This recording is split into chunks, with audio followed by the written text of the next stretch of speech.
Good morning, welcome back, and thanks for joining me.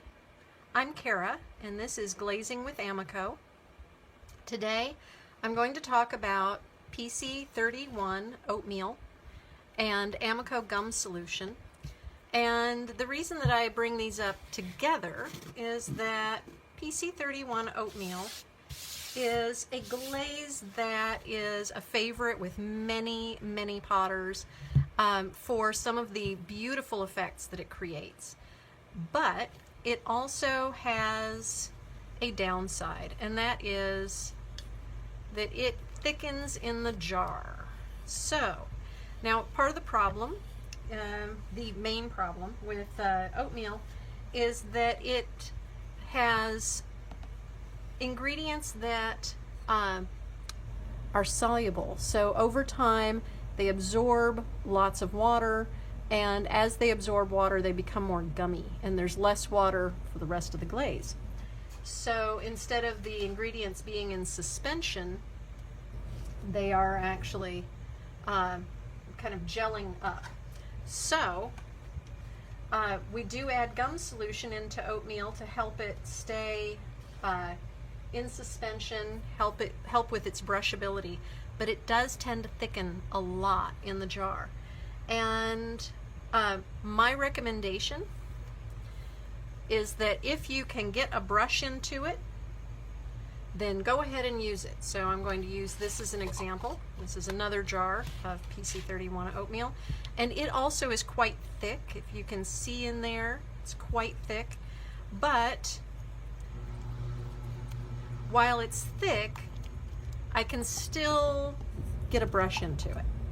And so it may go on thick, it may go on a little bit clumpy, but even if it's thick, if you can brush it, I recommend that you use it as is out of the jar. Do not add water to it. This will not help overall. It will help short term to make it a little thinner, but in the long run, you'll end up with more thickening, and as you're adding more and more water, it changes the composition of the glaze, and you'll end up with it cracking. If it cracks when it's on top of another glaze, you'll probably be fine. If you're using the oatmeal as a base or by itself and it's cracking, it will probably crawl when it's fired, so you do not want it to be cracking. So you can see that this is drying pretty nicely. I actually added some gum solution just 2 weeks ago to this, so it is a nice consistency even if it is very thick. So as I said, if you can get a brush in it, go ahead and use it as is. However, if, set that one aside, if, like this jar, I'm not really succeeding. I mean, it's thick, it's pasty, but I am still getting a brush into it, but it is not going on nearly so well. So I am going to show you how to use gum solution to adjust your glaze. And the main thing is, first off,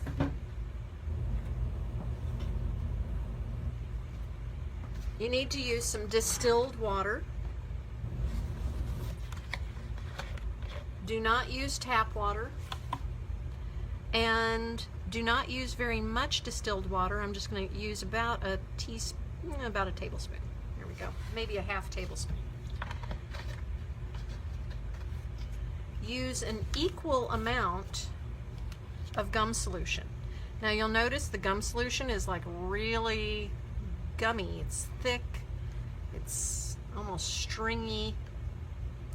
If you have gum solution that's been sitting for a while and it's really watery, it probably has gone bad. And yes, gum solution does go bad.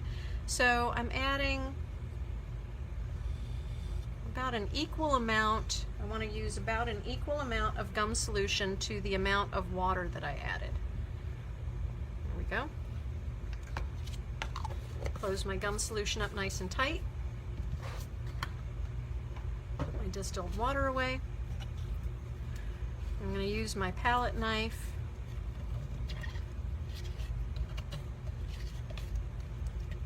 Now you can use an immersion blender, that'll make this a lot faster, or a fork.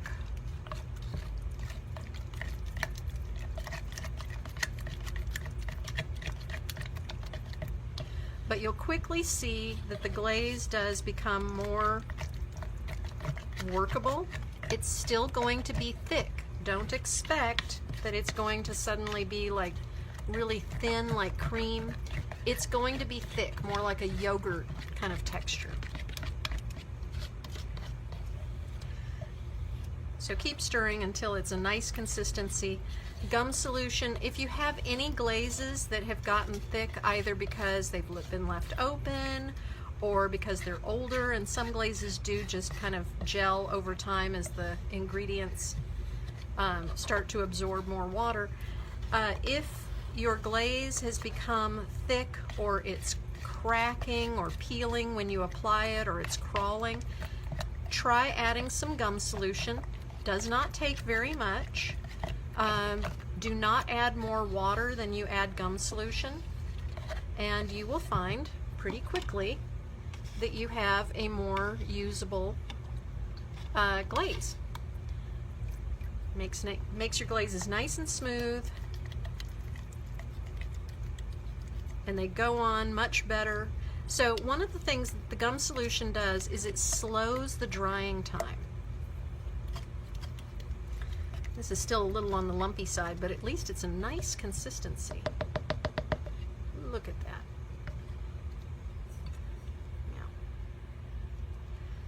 Now if I get my immersion blender out, I can make this like velvet smooth where it is not going to have any lumps at all. But look at how much more easily it's brushing on already.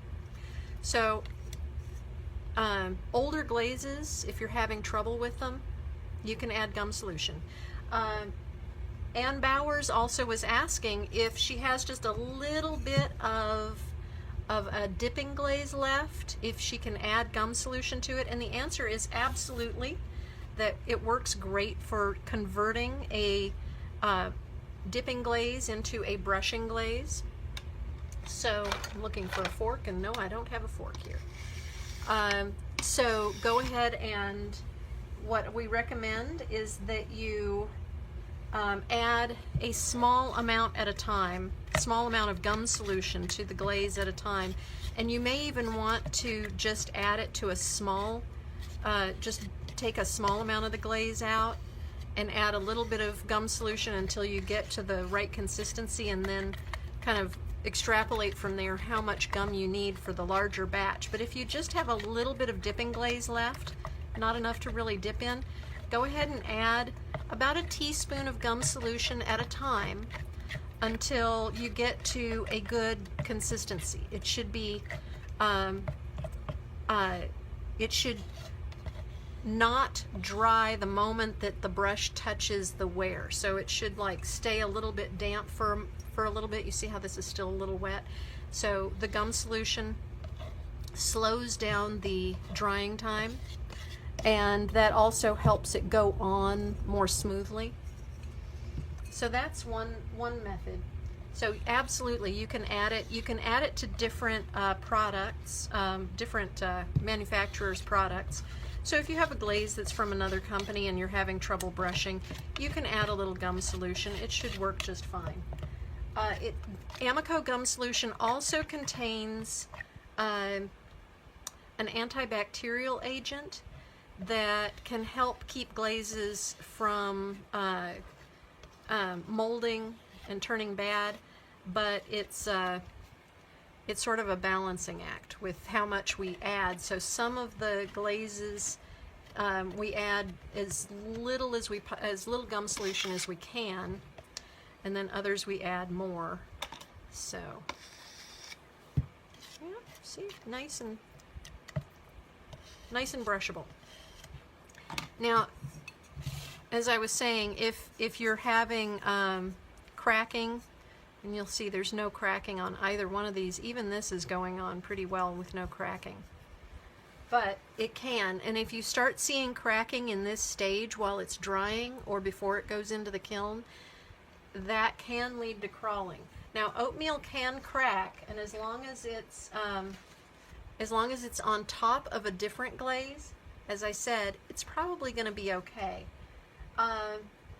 Someone else, Trisha had asked about a potter who was applying gum solution first, just straight gum solution, and then putting a glaze on top.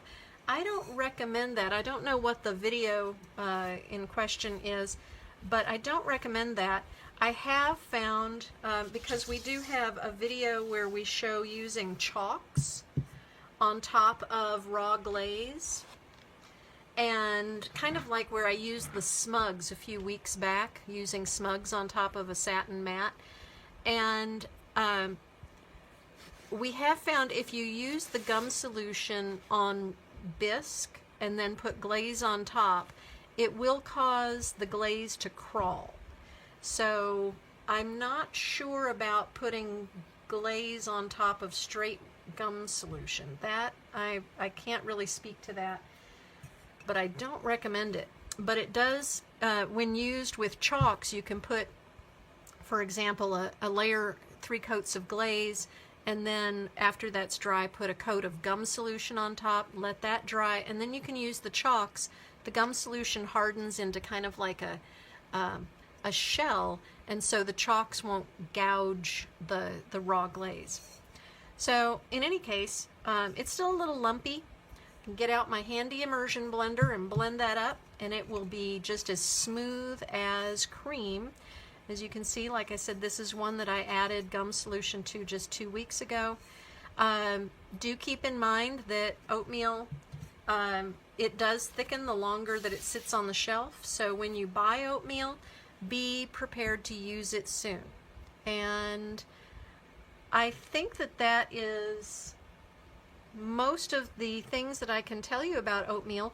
If you have oatmeal and you're not really sure how to use it, one of my favorites is put it over iron luster. It creates this amazing purple, runny, fluid reaction that is just so unexpected and so much fun. And that's one of my favorite ways to use it. But it is a great accent with lots of other glazes as well. So, happy glazing. I'm glad to be back, and I will see you guys all next week. Have a great weekend.